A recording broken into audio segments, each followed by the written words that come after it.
कर देना स्टार्ट। जय हिंद पब्लिक। आज हम लोग ऑप्टिक्स का रे ऑप्टिक्स का आज हम लोग 7वां लेक्चर करेंगे, 8वां लेक्चर आज हम लोग करेंगे।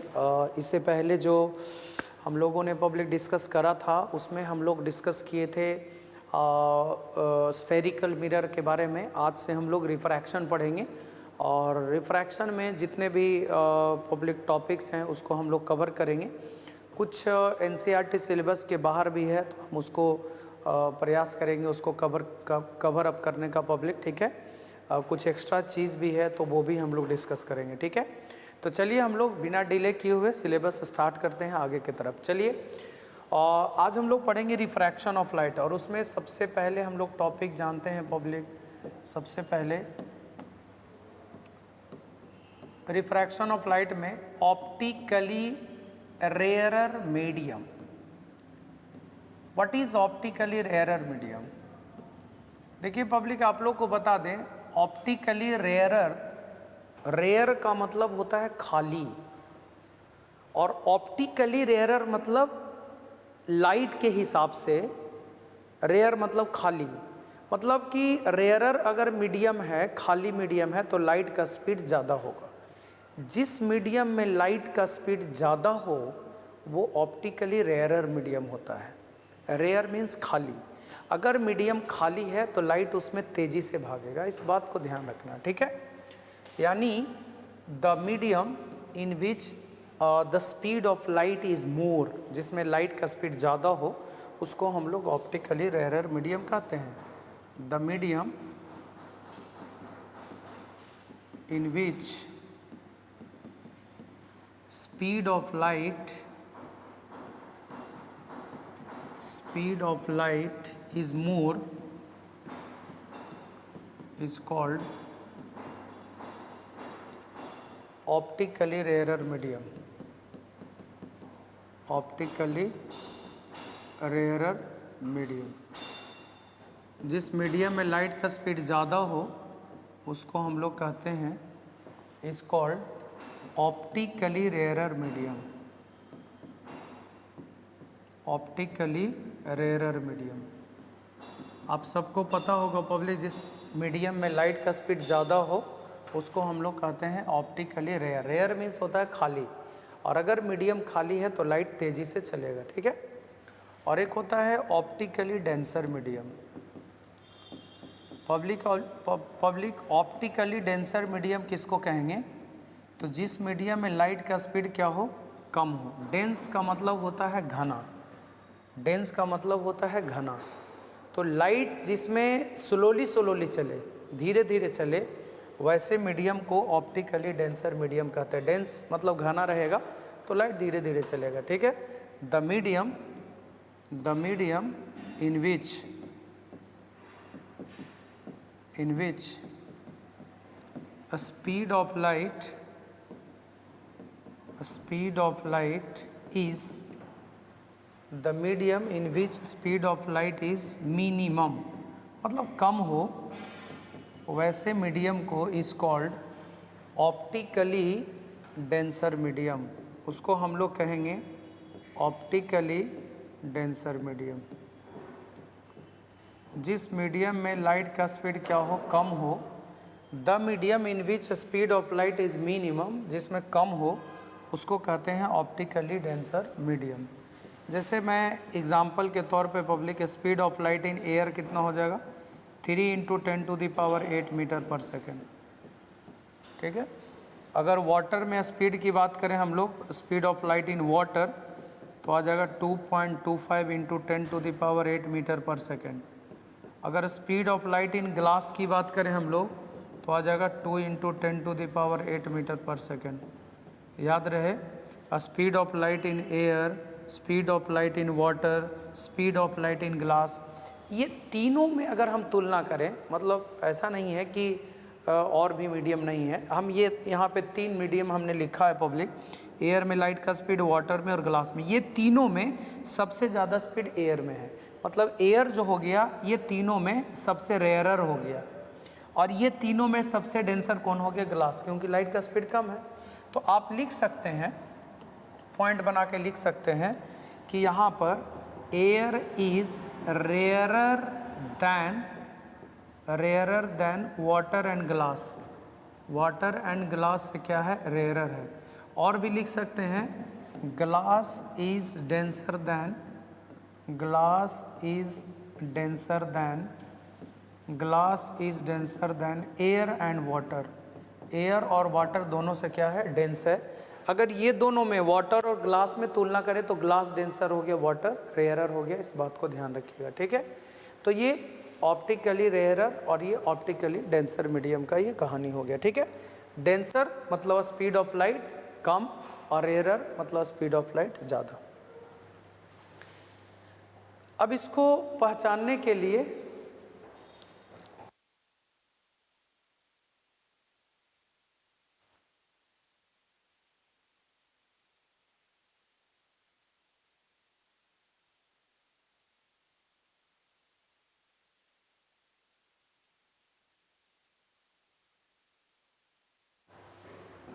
अब पब्लिक देखिए, मैं आपको बता दूं कि ये ऑप्टिकली रेयरर और ऑप्टिकली डेंसर मीडियम हो गया। बेटा आप देखिए, ये डेंसर और रेयरर पहचानने के लिए, रेयरर और डेंसर पहचानने के लिए आप एक छोटा सा काम करेंगे। उसके लिए एक हम लोग टर्म डिफाइन करते हैं और वो टर्म जो है वो है रिफ्रैक्टिव इंडेक्स। रिफ्रैक्टिव इंडेक्स, वो टर्म जो है वो रिफ्रैक्टिव इंडेक्स है और इसको हम लोग डिनोट करते हैं म्यू से।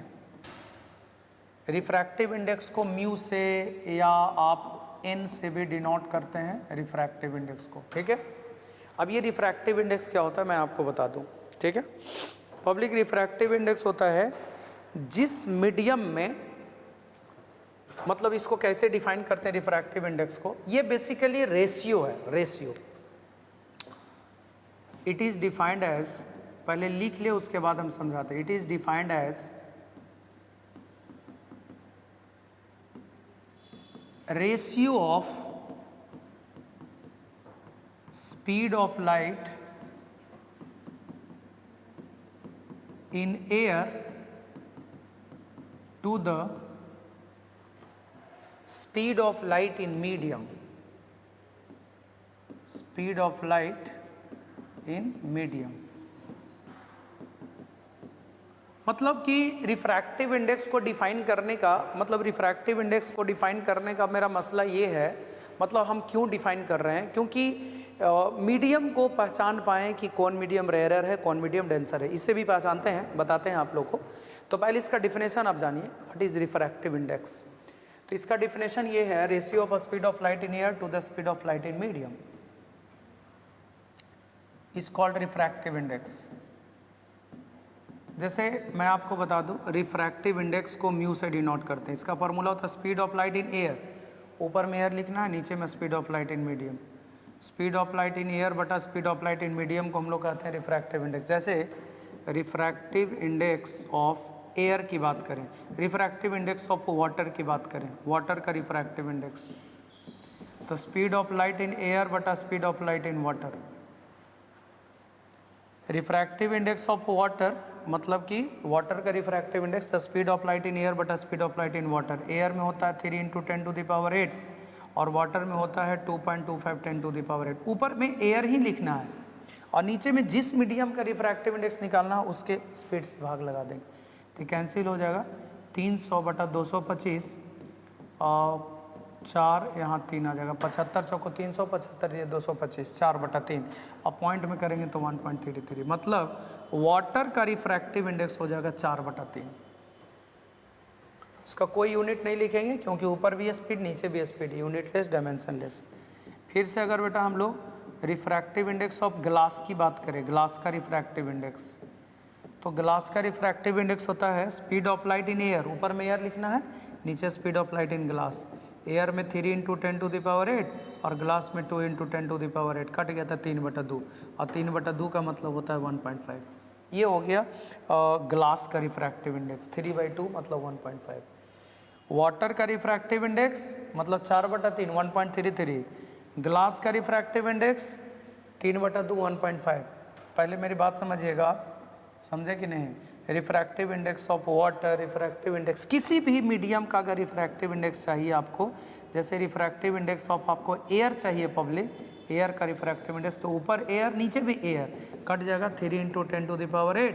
एयर में भी ऑलमोस्ट यही होता है, 3 × 10⁸ करके कितना आ गया 1। एक चीज़ आप देख लीजिए, तीनों में सबसे ज़्यादा डेंसर कौन था? ग्लास। एयर, वाटर और ग्लास में अगर तुलना करें पब्लिक, तो सबसे ज़्यादा डेंसर कौन था? ग्लास। और ग्लास का रिफ्रैक्टिव इंडेक्स सबसे ज़्यादा आया है कि ना तीनों में। सबसे ज़्यादा रेयरर कौन था? एयर, तो सबसे कम आया है कि नहीं। यानी डेंसर मीडियम का रिफ्रैक्टिव इंडेक्स ज़्यादा होता है। क्यों ज़्यादा होगा? क्योंकि डेंसर मीडियम में स्पीड कम रहेगा, तो स्पीड कम रहेगा, कम से भाग दीजिएगा तो ज़्यादा ना आएगा ये वाला टर्म, तो इसलिए रिफ्रैक्टिव इंडेक्स ज़्यादा होता है। यानी ज़्यादा डेंसर मतलब ज़्यादा रिफ्रैक्टिव इंडेक्स। जैसे एक मीडियम का रिफ्रैक्टिव इंडेक्स दे ले है आपका 1.5 और दूसरा मीडियम का दिया हुआ रिफ्रैक्टिव इंडेक्स 1.3, तो ये डेंसर होगा। पहला मीडियम डेंसर, दूसरा मीडियम रेयर है। क्लियर ना? तो मतलब डेंसर और एरर पहचानने के लिए भी रिफ्रैक्टिव इंडेक्स को हम लोग डिफाइन करते हैं। पहली बात, इसका कोई यूनिट नहीं होगा, कोई डायमेंशन नहीं होगा, क्योंकि दोनों स्पीड है। दूसरी बात पब्लिक की इसका वैल्यू हमेशा 1 से बड़ा होगा, क्योंकि ये सबसे बड़ा है। इससे ज़्यादा किसी भी मीडियम में स्पीड नहीं होता, नीचे जो भी है इससे कम रहेगा, तो ज़्यादा में कम से भाग लगाएगा तो 1 से ज़्यादा आएगा ना। तो पहली बात कि it is a unitless and dimensionless quantity. Unitless और डायमेंशन लेस क्वांटिटी होता है public. It is a unitless and dimensionless quantity.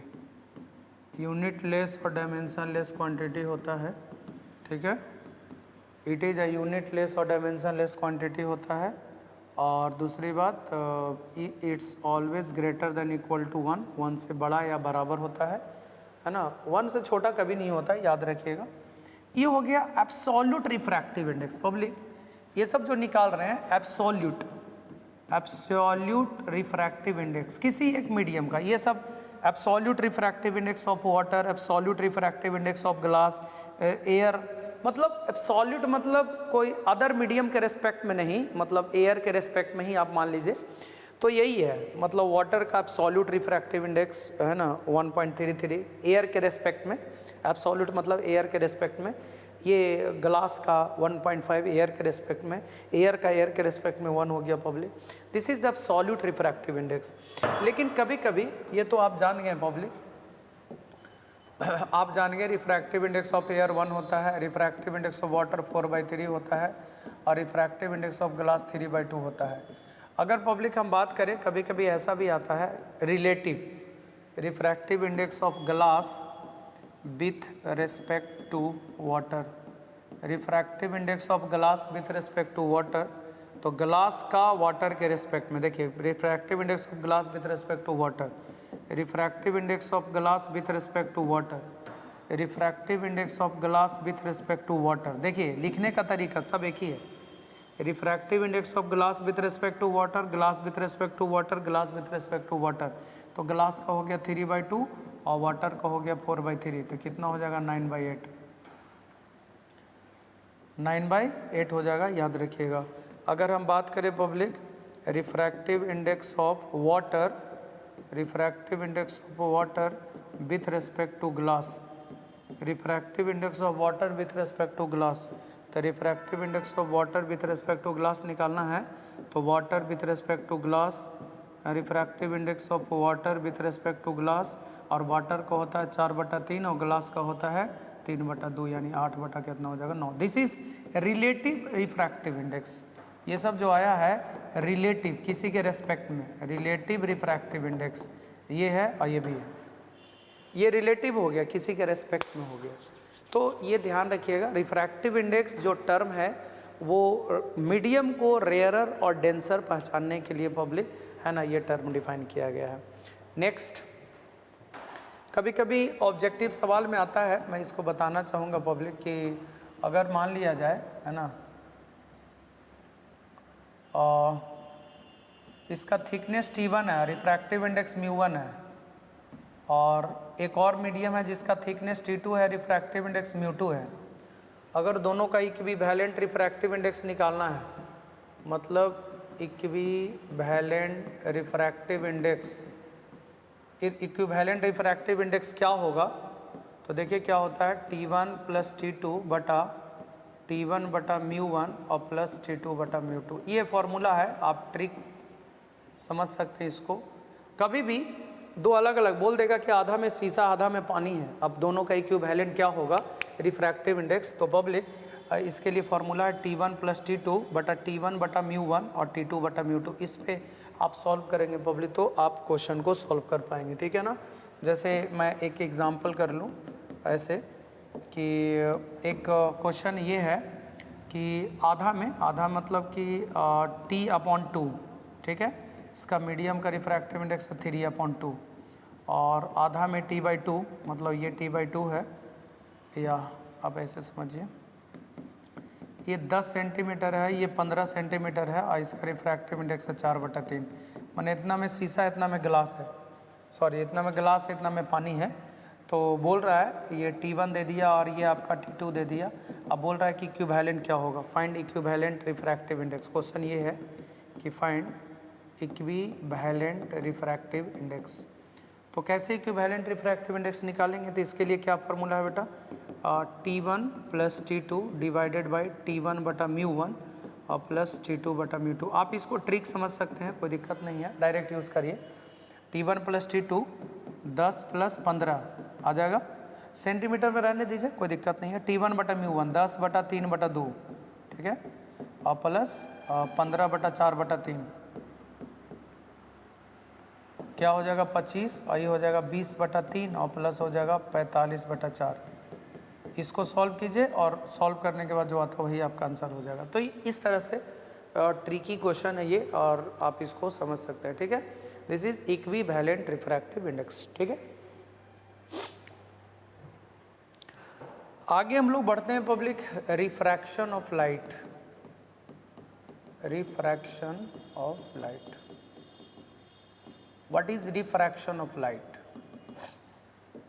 देखिए मैं आपको बता दूं, रिफ्रैक्शन बेटा, रिफ्रैक्शन का मतलब होता है कि एक मीडियम ऊपर है और दूसरा मीडियम नीचे है।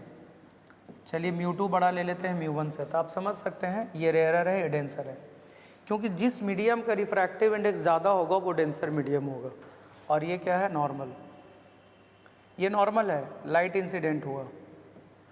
पब्लिक लाइट जब एक मीडियम से दूसरे मीडियम में जाता है, ठीक है, ये एक मीडियम है ये दूसरा मीडियम है, और पब्लिक जब लाइट एक मीडियम से दूसरे मीडियम में जाता है, लाइट जब एक मीडियम से दूसरे मीडियम में जाता है तो लाइट अपने पाथ को छोड़ देता है। वो इसलिए क्योंकि जैसे ही मीडियम चेंज होता है पब्लिक उसका स्पीड चेंज हो जाता है। जब स्पीड चेंज होगा तो अपने पाथ को छोड़ देगा, इधर उधर हो जाएगा।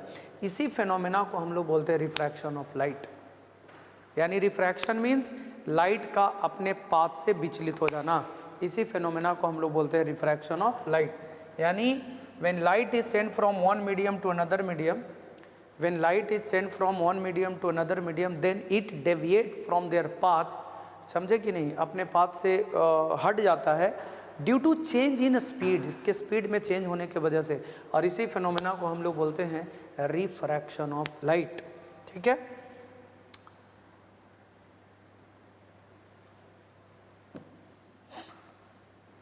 when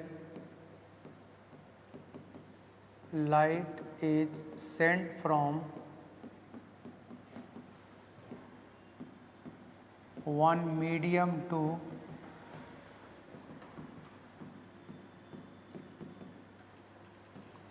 when light is sent from one medium to another medium, then it deviate from their path. When light is sent from one medium to another medium, then it deviate from their path due to change in speed. Due to change in speed. This phenomena of light, this phenomena of light is called is called refraction of light. इसी phenomena of light को हम लोग कहते हैं refraction of light. ठीक है, जब light को हम लोग एक जगह से दूसरे जगह भेजते हैं, एक मीडियम से दूसरे मीडियम में, तो लाइट अपने पाथ को छोड़ देता है। इसी फिनोमेना को हम लोग बोलते हैं रिफ्रैक्शन ऑफ लाइट। अब मैं बता दूं आपको, जब लाइट डेंसर है, डेंसर मीडियम है, और बेटा ये रेयरर मीडियम है। रेयरर मीन्स खाली, जिसमें लाइट का स्पीड ज़्यादा होगा, और डेंसर मतलब लाइट का स्पीड जिसमें कम होगा। ये लाइट इंसिडेंट हुआ, इंसिडेंट और नॉर्मल के बीच का एंगल, एंगल ऑफ इंसिडेंस देख लीजिए। इंसिडेंट और नॉर्मल के बीच का एंगल, एंगल ऑफ इंसिडेंस। अब ये जा रहा था सीधा, अब ये सीधा नहीं जाएगा, ये डेंसर से रेयरर में जैसे जाएगा पब्लिक नॉर्मल से दूर भागेगा, क्योंकि डेंसर में लाइट का स्पीड कम था, रेयरर में लाइट का स्पीड बढ़ जाएगा, तो बढ़ेगा तो नॉर्मल से दूर। तो ये है पब्लिक इंसिडेंट लाइट, ये नॉर्मल इधर की तरफ नहीं, नॉर्मल से दूर भागेगा इधर, देखिए नॉर्मल से दूर भागा। ये हो गया angle of refraction. Incident light, incident ray या इंसिडेंट लाइट हो गया, इसको हम लोग बेटा बोलेंगे नॉर्मल, और इसको बोलेंगे रिफ्रैक्टेड रे, रिफ्रैक्टेड रे। ठीक है ना, incident light, normal, refracted light. तो मैं आपको बता दूं कि इंसिडेंट लाइट, नॉर्मल और रिफ्रैक्टेड लाइट ये नॉर्मल से दूर भागेगा, क्योंकि स्पीड बढ़ जाएगा। एंगल ऑफ रिफ्रैक्शन देखिए, जा रहा था इधर, चला गया इधर, जा रहा था इधर, चला गया इधर, इतना एंगल से मुड़ा ना, और जितना एंगल से मुड़ता है उसको बोलते हैं डेविएशन। और डेविएशन कितना होगा, आर पूरा है, और ये आई तो यहाँ से यहाँ, ये वाला भी आई, तो आर माइनस कितना हो जाएगा, आई। तो डेविएशन का फॉर्मूला हो जाएगा इस केस में आर माइनस आई के बराबर। यानी when light is sent from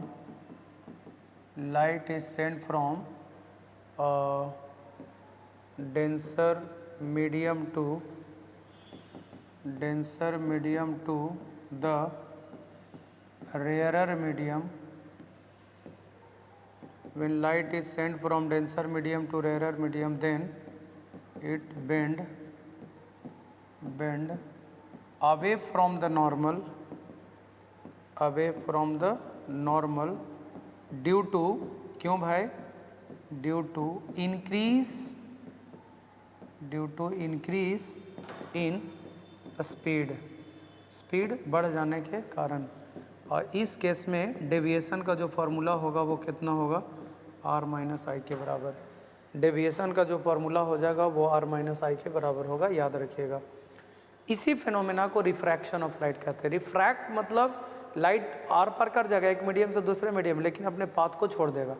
छोड़ देना ही रिफ्रैक्शन कहलाता है, अपने पाथ से इधर उधर हो जाएगा। ठीक है, वो due to change in speed. चूँकि डेंसर में लाइट का स्पीड क्या था पब्लिक, कम था, और रेयरर में जैसी है लाइट का स्पीड बढ़ गया, इसलिए ऐसा होता है। ठीक है, फिर अगर हम लोग बात करें, मान लिया जाए इधर आप ले लेते हैं रेयरर मीडियम, और इधर आप ले लेते हैं डेंसर मीडियम। ठीक है ना, और लाइट हमने इंसिडेंट करा, देख लीजिए। तो ये जाना चाहिए था इसको सीधा, लेकिन सीधा नहीं जाएगा। इंसिडेंट और नॉर्मल के बीच का एंगल, एंगल ऑफ इंसिडेंस, ये देख लीजिए एंगल ऑफ रिफ्रैक्शन आर हो गया। तो जा रहा था इधर, चला गया इधर। डेंसर में जैसे आएगा स्पीड कम जाएगा ना, स्पीड कमेगा तो नॉर्मल की तरफ जाएगा। देखिए जा रहा था इधर, चला गया इधर, इतना एंगल से मुड़ा, इसको डेविएशन कहेंगे। और डेविएशन हो जाएगा आई माइनस आर, क्योंकि ई आई है तो पूरा आई, और ई आर है तो आई में से आर को घटा देंगे तो निकलेगा। तो व्हेन, दूसरा इसका हो गया, when light is sent from, light को भेजा जाता है कहाँ से कहाँ, rarer medium to the denser medium, when light is sent from rarer medium to denser medium, then it bend towards the normal, normal के तरफ मुड़ेगा। क्यों भाई, due to decrease in speed, और इस केस में डेविएशन का फॉर्मूला हो जाएगा आई माइनस आर के बराबर। इस केस में डेविएशन का फॉर्मूला हो जाएगा आई माइनस आर के बराबर। तो आई होप ये बिल्कुल क्लियर हो गया होगा पब्लिक, आपको समझ में भी आ गया होगा। रिफ्रैक्शन ऑफ लाइट मतलब लाइट का एक मीडियम से दूसरे मीडियम में जाना और वो अपने पाथ से विचलित हो जाता है। ठीक है, इसी को हम लोग बोलते हैं रिफ्रैक्शन और डेविएशन का कॉन्सेप्ट हम लोग जान गए। अब इसमें आता है लॉ ऑफ रिफ्रैक्शन, और ये लॉ ऑफ रिफ्रैक्शन जरूरी है। लॉ ऑफ रिफ्रैक्शन बहुत इंपॉर्टेंट है पब्लिक, देख लीजिए। अब हम लोग लॉ ऑफ रिफ्रैक्शन देख रहे हैं। एक ऊपर मीडियम है जिसका रिफ्रैक्टिव इंडेक्स μ1 और दूसरा μ2, और μ2 बड़ा है μ1 से। तो अब आप समझ जाइएगा, रेयर डेंसर नहीं लिखेंगे पब्लिक।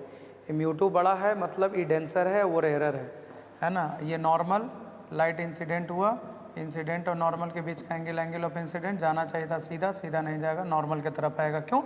क्योंकि रेयर से डेंसर में आ रहा है। ये हो गया एंगल ऑफ रिफ्रैक्शन, ये डेविएशन हो गया। तो लॉ ऑफ रिफ्रैक्शन कहता है पहला कि इंसिडेंट लाइट, नॉर्मल और रिफ्रैक्टेड लाइट तीनों को प्लेनर होगा, याद रहे।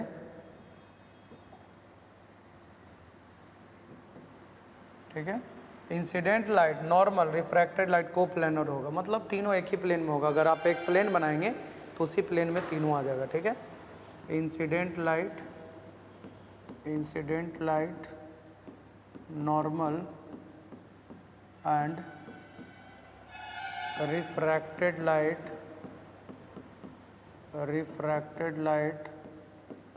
will be coplanar, incident light, normal, refracted light will be coplanar, पहला हो गया।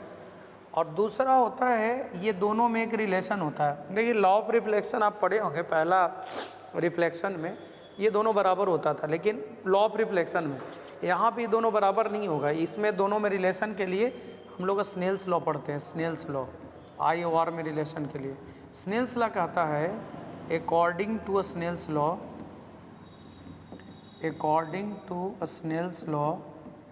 है ना, ratio of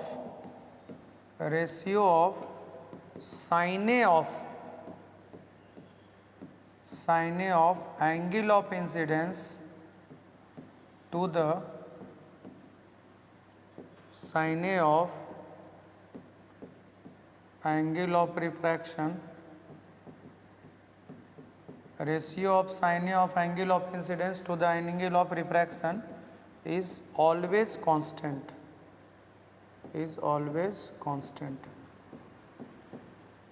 which is equal to refractive index of second medium with respect to first medium,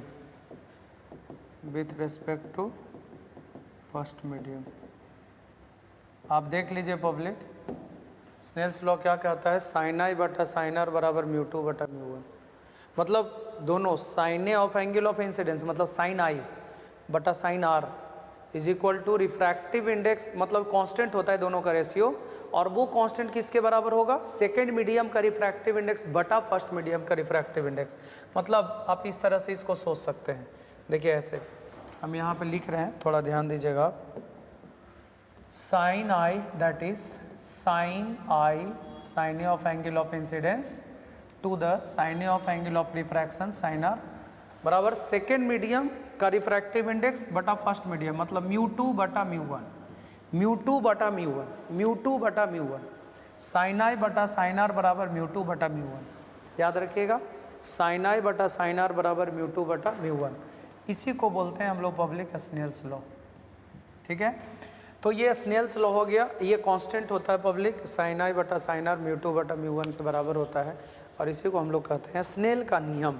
तो कभी कभी ये सवाल आता है तो लॉ ऑफ रिफ्रैक्शन याद हो गया होगा, incident light, normal, refracted light coplanar होता है पब्लिक, और दूसरा साइन आई बटा साइन आर बराबर μ2 बटा μ1, कांस्टेंट है ये, साइन आई बटा साइन आर कांस्टेंट होता है रेशियो, और वो किसके बराबर होता है, μ2 बटा μ1 के बराबर होता है। इसी को हम लोग कहते हैं स्नेल का नियम, इस बात को ध्यान रखना, ठीक है ना। तो ये चीज़ को ध्यान रखना है पब्लिक। तो आज का टॉपिक डिस्कस हम लोग किए, रेयर मीडियम, डेंसर मीडियम किसको कहते हैं, रिफ्रैक्टिव इंडेक्स बहुत इंपॉर्टेंट है, इक्विवेलेंट रिफ्रैक्टिव इंडेक्स, रिलेटिव और एब्सोल्यूट जरूर देखिएगा public.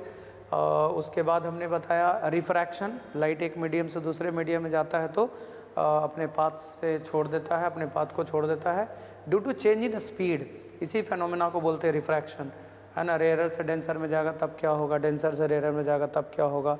Law of refraction, incident light, normal, reflected light को कोप्लेनर होता है, Snell's law sine I by sine R constant होता है। तो बस इतना ही आज के लेक्चर में।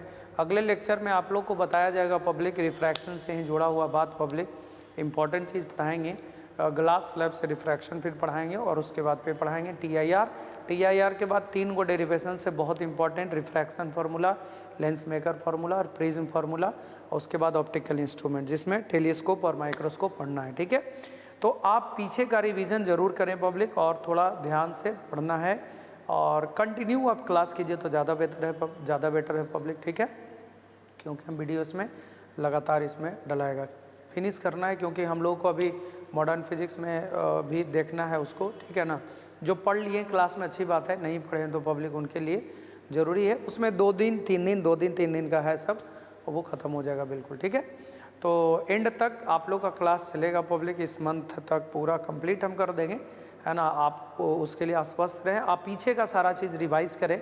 कुछ टॉपिक में वीडियो शायद अपलोडेड नहीं है, तो हम चाहेंगे पब्लिक उसको अपलोड कर दें, और शायद करंट इलेक्ट्रिसिटी में कुछ छूट गया है, तो हम उसको जल्दी ही अप टू डेट करेंगे 1-2 दिन के अंदर। तो बाकी आप देख लीजिएगा पब्लिक, सारा चैप्टर कंप्लीटेड है ना, वो चीज़ को ध्यान रखना है। ठीक है public, okay, thank you, thanks for watching.